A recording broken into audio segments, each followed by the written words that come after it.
জামাতের আগমন শুভেচ্ছাই স্বাগত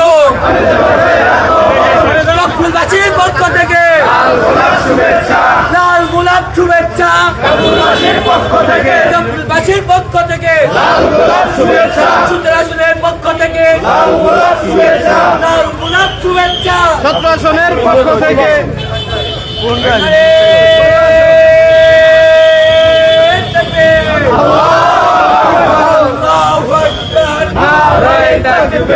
আমি জামাতের আগমন শুভেচ্ছাই স্বাগত আমি জামাতের আগমন ফুলবাসীর পক্ষ থেকে